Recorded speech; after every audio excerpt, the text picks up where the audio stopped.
Dear brothers and sisters in the Lord, ప్రభునందు ప్రియమైన సహోదర సహోదరులారా, today's verse for our meditation is taken from the book of Job 11 verse 15. నేటి దినం ధ్యానం కొరకై యోబు గ్రంథము 11వ అధ్యాయం 15వ వచనం నుంచి తీసుకొనబడింది. Thou shalt be steadfast and shall not fear. నిర్భయుడవై నీవు స్థిరపడియుందువు. Job was the greatest man in all the east because of his abundance of possessions. యోబు ఆ తూర్పు దేశంలో ఉన్న వారందరికంటే కూడా ఆయన ఎంతో గొప్పవాడుగా ఉన్నాడు. ఎందుకంటే ఆయన కలిగినటువంటి ఆస్తిపాస్తులు, సమృద్ధి అయినటువంటి ఆస్తిని బట్టి. Not only that, అంత మాత్రమే కాదు, and he had those three men from the east who are reputed for their wisdom as his friends. ఆయనకి కలిగినటువంటి ఆ ముగ్గురు స్నేహితులు కూడా ఆ తూర్పు దేశానికి చెందినటువంటి వారు, వారి జ్ఞానానికి పేరు ప్రఖ్యాతులు గాంచిన వారు, వారు కూడా తూర్పు దేశానికి చెందిన వారే. And after hearing about the condition of Job, యోబు యొక్క స్థితిని గురించి వారు విన్నప్పుడు they came to comfort him. ఆయన ఆదరించడానికి వారు వచ్చారు. Now in the portion of our meditation, నేటి దినం మనం ధ్యానం కొరకైనటువంటి భాగంలో the third friend Zophar the Naamathite started speaking. నయమాతీయుడైనటువంటి జోఫరు మాట్లాడడం ప్రారంభిస్తూ ఉన్నాడు. Angered at what he considers to be Job's irrelevant talk, అంటే యోబు మాట్లాడేటటువంటి మాటలు ఒకదానికొకటి పొంతన లేనటువంటిగా ఉన్నాయని చెప్తూ and he became angry. ఆయన ఎంతగానో కోపగిస్తాడు. So Zophar could keep himself silent no longer. He opened his mouth.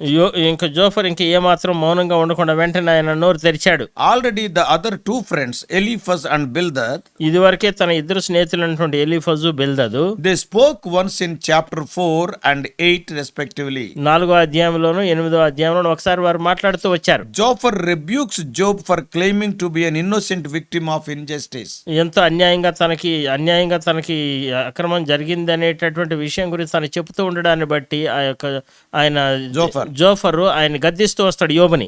Zophar asserts that if Job really suffered according to his sin, నిజానికి చూస్తూ వచ్చినట్లయితే యోబు తన యొక్క పాపాన్ని బట్టి ఆయన బాధపడుతూ వచ్చినట్లయితే his suffering would be much worse. నిజానికి చూస్తూ వచ్చినట్లయితే తన యొక్క బాధ అనేది ఇంకా అధ్వానంగా అయిపోవాలి. And he says that God's wisdom is limitless and his judgments are true.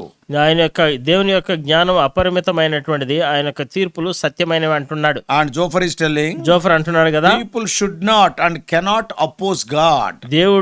ప్రజలు దేవుడిని వ్యతిరేకించడానికి గానీ ఆయన అడ్డగించడానికి గానీ ఉండకూడదు అంటాడు. No one can deceive God. దేవుడిని ఎవరు మోసం చేయలేరు. For he sees people who they really are. అసలు ప్రజలు ఎవరు ఎటువంటి వారనేది ఆయనే నిజంగా చూస్తూ ఉన్నటువంటి దేవుడు. So Zophar is further telling, Zophar ఇంకా ముందుకు చెప్తూ అంటాడు కదా, ఓ యోబు, we can deceive people in many ways but not God. ప్రజలను అనేక విధానాలుగా మోసం చేయొచ్చు కానీ దేవుడిని అయితే మోసం చేయలేం మనం. Zophar was talking in a very very hard way. ఎంతో కఠినమైనటువంటి విధానంలో జోఫర్ మాట్లాడుతూ వస్తున్నాడు. What he is telling about Job? యోబు గురించి ఆయన ఏం చెప్తున్నాడు? Only stupid people ask this sort of questions Job had been asking. యోబు అడిగేటటువంటి ప్రశ్నలన్నిటినీ బుద్ధిహీనులు, జ్ఞానం లేని వారు అడుగుతుంటారని చెప్పేసి అంటున్నాడు. Zophar asked Job to acknowledge his sin and turn from it. ఇప్పుడు జోఫర్ ఏమంటున్నాడు అంటే యోబుని తన యొక్క తప్పిదాన్ని, పాపాన్ని ఒప్పుకొని దాని నుంచి వైదొలగమని దేవుడు వైపు తిరగమని చెప్తున్నాడు. Then only God will bless you.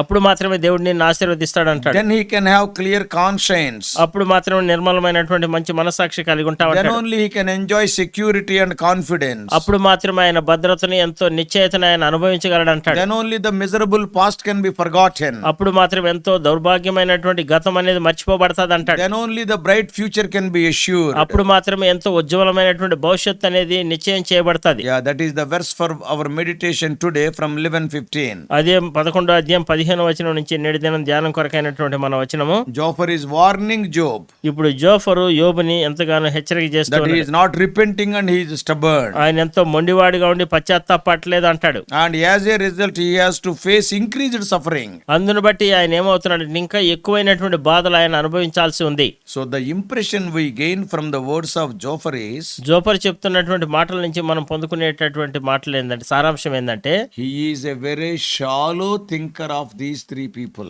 అంటే ఈ ముగ్గురు వ్యక్తుల గురించి ఆయన ఎంతగానో పైపైన మాత్రం, out of all those three friends he is a very shallow thinker. He has not gone deep. He is not that much intelligent. అయితే ఈ ముగ్గురు స్నేహితుల్లో కల్లా చూస్తున్నట్లయితే ఈయన అంత లోతుగా వెళ్లకుండా పైపైనే తెలిసినటువంటి వ్యక్తిగా మాట్లాడుతూ ఉన్నట్టుగా ఉంది ఇక్కడ. So probably that's why he opened his mouth after those two friends finished their first cycle of speeches. అందుకే ఈయన మొదటి ఇద్దరు స్నేహితులు మొదటిసారిగా వారు మాట్లాడడం పూర్తి అయిపోయిన తర్వాతనే ఈ మూడో వ్యక్తి ఈయన నోరు తెరుస్తూ ఉన్నాడు. And not surprisingly he is also the most dogmatic and very hot-tempered. ఆయన ఎంతో ఆశ్చర్యంగా లేదు, కానీ ఇక్కడ చూస్తూ వచ్చినట్లయితే ఆయన ఎంతగానో తొందరపాటుగా కోపం వచ్చేటటువంటి వ్యక్తిగా ఆయన మాట్లాడుతూ ఉన్నాడు. He ఇక్కడ was not having that much experience. ఆయనకు అంత ఎక్కువ అనుభవం లేదు ఆయనకి. Eliphaz had experience. ఎలీఫజుకు అయితే అనుభవం ఉంది, Bildad had knowledge. బిల్దదుకు అయితే జ్ఞానం ఉంది. But Zophar is shallow in both experience and knowledge. అయితే జోఫర్ మాటకు వచ్చేసరికి ఆయన అనుభవ విషయంలో గానీ జ్ఞానం విషయంలో గానీ చాలా తక్కువగా ఉంది ఆయనకి. Many times we also behave like that. చాలా సందర్భాల్లో మనం కూడా ఇలానే We ప్రవర్తిస్తుంటాం. won't have knowledge, we won't have experience. మనకి జ్ఞానము ఉండదు, అనుభవం కూడా ఉండదు But మనకి. we will be talking too much. అయితే మనం చాలా ఎక్కువ మాట్లాడుతూనే ఉంటాం. Not knowing the truth, we will be talking. సత్యం ఎరగకుండానే మనం మాట్లాడుతూనే ఉంటాం. As a matter of fact, ఒక మాటలో మనం చెప్పాలంటే we know better than those three because we have the first 2 chapters of Job in our hands. ఎందుకంటే ఆ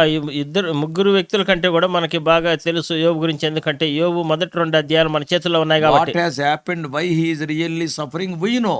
ఏమి జరిగింది, ఎందుకు ఆయన ఆ విధంగా బాధపడుతున్నాడు అనే సంగతి మనకు బాగా తెలుసు. They do not know. అయితే వారికి తెలియదు. So from these chapters, ఈ అధ్యాయాల నుంచి we can have the insight to what was happening. అసలు ఏం జరుగుతుంది అనేది మనం ఒకసారి తొంగి చూడొచ్చు. అసలు And also why it was happening so. ఎందుకు ఆ విధంగా జరుగుతుంది అనేది కూడా మనం చూడొచ్చు. So now we know how wrong the evaluation of man concerning any situation. ఎటువంటి పరిస్థితుల్లోనే సరే మనుషుడు ఏ విధంగా తప్పుడు విధానంలో మనుషుని అంచనా వేస్తున్నాడు అనే సంగతి మనం ఇక్కడ చూడొచ్చు. Those 3 people are wise people. ఆ ముగ్గురు చూసినట్లయితే జ్ఞానులు, Eliphaz, Eliphaz, Bildad, బిల్దదు, Zophar. Zophar. But they could not understand the reality. అయితే నిజము సత్యాన్ని వాళ్ళు అర్థం చేసుకోలేకపోతూ ఉన్నారు. As human beings, all of us have this weakness of coming to quick conclusions.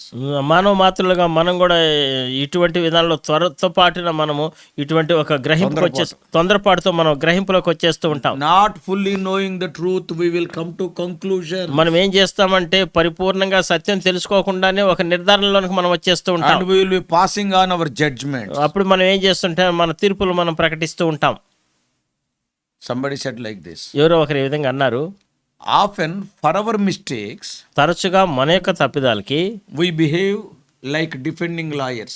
మనం ఏ విధంగా ఉంటామంటే మనల్ని మనం తప్పించుకుని మనకు మద్దతుగా వాదించుకునే లాయర్ లాగా మనం ఉంటాం, వకీల్ I లాగా. have not done anything. లేదు నేనేం చేయలేదు. For our own mistakes, we will be like lawyers. మన యొక్క సొంత తప్పిదాలకు మన వకీల్ లాగా మనం ఉంటాము. But for others' mistakes, we will behave like judges. వేరే వారి యొక్క తప్పిదాలకైతే మనం ఎట్లా ప్రవర్తిస్తామో తెలుసా, న్యాయాధిపతుల్లాగా తీర్పు తీర్చే తీర్పర్లాగా ఉంటాం. So sad.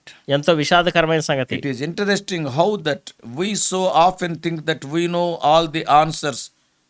And Zophar was like that. మనం తరచుగా ఏ విధంగా ఆలోచిస్తుంటాం, జోఫర్ ఆలోచించినటువంటి విధానంలో మనకి అన్ని జవాబులు తెలుసు అని చెప్తూ ఉంటాం. He accused Job as a liar. యోబుని ఎంతో అబద్ధికుడుగా ఆయన మీద నేరారోపణ చేస్తున్నాడు. In the first chapter, what is the testimony God is giving about Job? మొదటి అధ్యాయంలో యోబు గురించి ఏం సాక్ష్యం ఇస్తున్నాడు దేవుడు? He is an upright man and eschewed evil. ఆయన యథార్థవంతుడు ఆయన చెడుతనాన్ని విసర్జించిన వాడని రాయబడింది. God has given his evaluation of Job. యోబు గురించి దేవుడు తను ఏ విధంగా అంచనా వేశాడు ఆ సంగతులు చెప్తున్నాడు. Because God fully knows about Job. ఎందుకంటే దేవుడికి యోబు గురించి పరిపూర్ణంగా తెలుసు. But all these 3 friends accused Job. అయితే ఈ ముగ్గురు స్నేహితులు యోబు మీద నేరారోపణ చేశారు. No wonder Job cried out with pain. ఏ విధమైనటువంటి ఆశ్చర్యం లేదు, ఎంతో నొప్పితో యోబు ఎంతో మొరపెట్టాడు, కేకలు వేశాడు, ఏడ్చాడు. Do you know what he is telling? ఏం చెప్తున్నాడు తెలుసా? You are miserable comforters. మీరు ఎంతగానో ఆదరణకి కర్తలు కాదు కానీ బాధకే కర్తలు మీరు అంటున్నాడు. Is it the way to comfort a man who lost everything? సమస్తాన్ని పోగొట్టుకున్నటువంటి వ్యక్తిని ఇదా ఆదరించే విధానము? Is it the way comforting a man who is fully hurt? ఎంతగానో గాయపరచబడినటువంటి వ్యక్తిని ఆదరించే విధానం ఇదా? Though man is an intellectual quest, he can never understand God fully. మానవుడు ఎంత జ్ఞాని అయినప్పుడు కూడా దేవుడిని పరిపూర్ణంగా అర్థం చేసుకోలేడు. We cannot understand many of his doings also. దేవుడు చేసేటటువంటి కార్యాలని చాలా వరకు మనం అర్థం చేసుకోలేము. God does many things what we do not understand. మనం అర్థం చేసుకోలేనటువంటి సంగతులను అనేకం దేవుడు చేస్తూ ఉంటాడు. I don't understand why some good people are dying all of a sudden. I cannot understand. నాకు అర్థం కావట్లేదు ఎందుకు కొంతమంది మంచివారు అకస్మాత్తుగా చనిపోతుంటారు. I don't know why the pandemic COVID-19 is so severe, killing people in the form of wave after wave. ఎందుకు ఈ యొక్క కరోనా అనేటటువంటి మొదటి దశ, రెండో దశ, ఈ విధంగా దశల తర్వాత దశ వచ్చి ఎందుకు జనాలను ఆ విధంగా బలి తీసుకుంటూ వెళ్ళింది? Why the parents are dying and the children are left orphans? ఎందుకు ఆ విధంగా తల్లిదండ్రులు చనిపోయి పిల్లలు అనాథలుగా విడవబడ్డారు? I don't understand why some of the children are born physically handicapped or challenged. కొంతమంది చూసినట్లయితే అంగవైకల్యంతో పిల్లలు పుడతారు. ఎందుకు ఆ విధంగా పుట్టారనేది అర్థం కాదు. Some people are born blind, deaf or lame. కొంతమంది ఏమో గుడ్డివారుగా, కొంతమంది కుంటివారుగా, మోగవారుగా పుడుతూ ఉన్నారు. A lot of things I cannot understand. చాలా సంగతులు ఉన్నాయి, అవి నాకు అర్థం కావట్లేదు, Suddenly, అర్థం కావు. అర్థం కావు. Sometimes we will be like judges. మనం ఏం చేస్తుంటాం అంటే కొన్నిసార్లు తీర్పు తీర్చే తీర్పలాగా Do you ఉంటాం. know why that boy is born blind to that parent? ఎందుకు ఆ తల్లిదండ్రులుగా ఆ పిల్లోడు గుడ్డివాడికి పుట్టాడు తెలుసా? Brothers and sisters, సహోదరులారా, సహోదరులారా, a lot of things we don't understand. చాలా సంగతులు మనకు అర్థం కావు. That's why it is important to stand on some foundational truths. అందుకే మనము చాలా ప్రాముఖ్యమైనటువంటి పునాది సత్యాల మీద మనం నిలబడాల్సిన, తెలుసుకోవాల్సిన అవసరం ఉంది. Don't be judges, don't pass on judgments. ఆ విధంగా మనం తీర్పు తీర్చే తీర్పులాగా వెంటనే మన తీర్పును ప్రకటించకూడదు. Come on, tell me why so many parents died and the little children are left orphans during COVID. Can you answer that? మీరు కరోనా సమయంలో చూస్తూ వచ్చినట్లయితే ఎంతో మంది తల్లిదండ్రులు చనిపోయి పిల్లలు అనాథలుగా విడిచిపెట్టబడ్డారు. మీరు దానికి జవాబు చెప్పగలరా? See, so many things we cannot understand. చాలా సంగతులు ఉన్నాయి, మనకు అర్థం కావు. But we must understand some foundational truths before we talk. మనం మాట్లాడడానికంటే ముందుగా కొన్ని పునాది సత్యాల్ని మనం తెలుసుకోవాలా, అర్థం చేసుకోవాలా. What are they? ఏంటివి అవి? One is, ఒకటేమో God loves me in spite of what happens around me. నా చుట్టూ ఏమి సంభవించినను దేవుడు నన్ను ప్రేమిస్తూ ఉన్నాడు. Whatever happens to me, yet I cannot suspect the love of God. నాకు ఏమి సంభవించినను దేవుని యొక్క ప్రేమను నేను ఏమాత్రం అనుమానించకూడదు. Whatever tragedy may occur in my life, నా జీవితంలో ఎటువంటి విషాదం సంభవించినను I know I must believe that God loves me, and out of his sovereignty he allowed that. దేవుడు నన్ను ప్రేమిస్తున్నాడు, తన సార్వభౌమాధికారాన్ని బట్టి దేవుడు ఇవన్నీ అనుమతిస్తున్నాడు అనేది నేను గ్రహించాలి. That's why there should not be any complaints from our side towards God. అప్పుడు ఏమవుతుందంటే మన వైపు నుంచి దేవునికి ఏ విధమైనటువంటి ఫిర్యాదులు అనేవి ఉండనే ఉండవు. He loves me. ఆయన నన్ను ప్రేమిస్తున్నాడు. Secondly, రెండవదిగా he is wiser than me.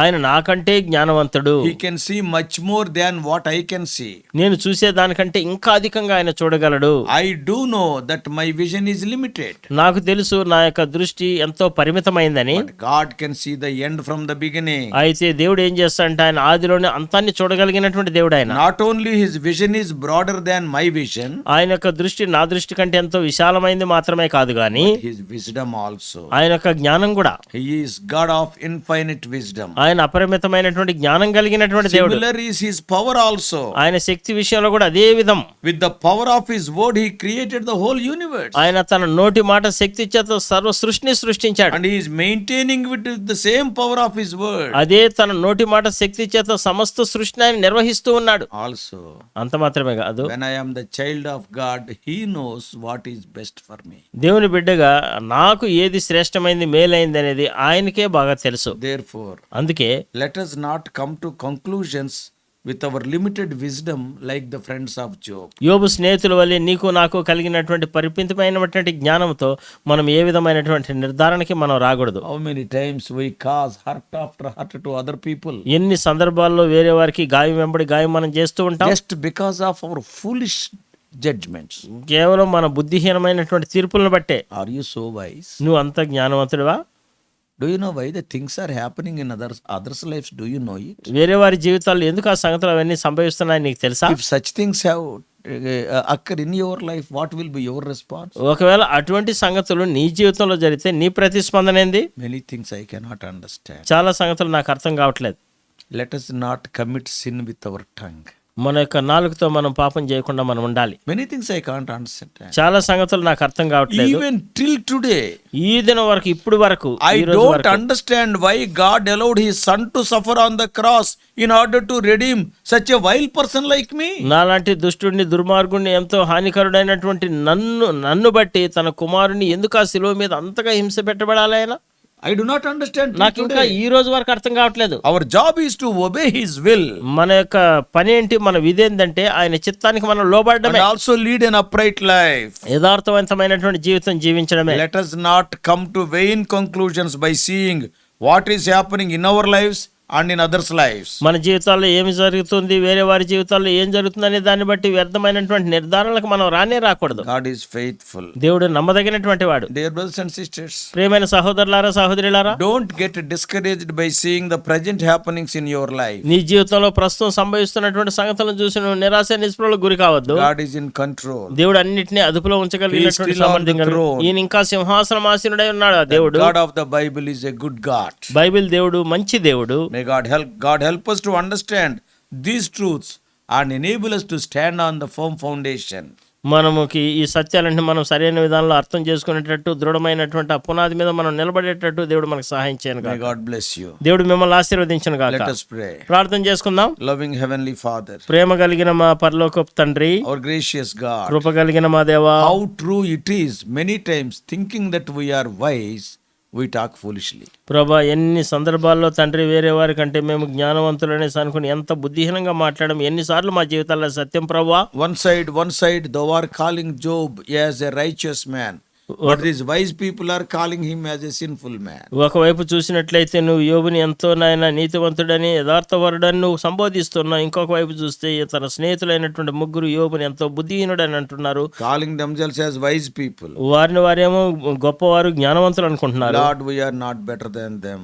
ప్రభా, మేము వారి కంటే శ్రేష్ఠులం కాదు. Oh, when we see somebody going through trouble, instead of judging them, enable us, give us the heart to help them. ప్రభా, వేరే వారు సమస్యలు గుండా, కష్టాల గుండా వెళ్తూ ఉన్నప్పుడు వారికి మేము తీర్పు తీర్చేదానికి బదులుగా తండ్రి వారికి సహాయం చేసేటటువంటి మంచి హృదయాన్ని మీరే మాకు ఇవ్వండి. When you were on the cross, నీవు ఆ శిలువ మీద ఉన్నప్పుడు, when the people are troubling you so much, ప్రజలు నిన్ను ఎంతగానో కష్టపెడుతూ ఇబ్బంది పెడుతూ ఉన్నప్పుడు, you prayed for them. Father, they do not know what they do, forgive them. తండ్రి, వీరేమి చేయుచున్నారు, వీరెరుగరు గనుక వీరిని క్షమించమని వారి కొరకై నువ్వు ప్రార్థన చేశావు. Give us the same mind. అటువంటి మనసునే మీరే మాకు అనుగ్రహించండి. Help us to more courteous to the people who are suffering.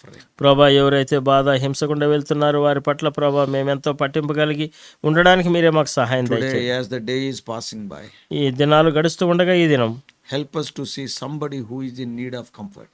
ఎవరైతే ఆదరణలో అవసరంలో ఉన్నారో అటువంటి వారిని మేము కనుగొనడానికి సహాయం చేయండి. And also help us to say at least few words of comfort. ప్రభా, కనీసం కొన్ని ఆదరణకరమైనటువంటి మాటలు మేము చెప్పడానికి మీరే మాకు సహాయం చేయండి. In Jesus' precious name we pray. యేసుక్రీస్తు ప్రభు ప్రశస్త నామంలో ప్రార్థిస్తున్నాము తండ్రి. Amen. Amen. God bless you all. Please subscribe for more spiritual messages to the YouTube channel John Victor Telugu Messages.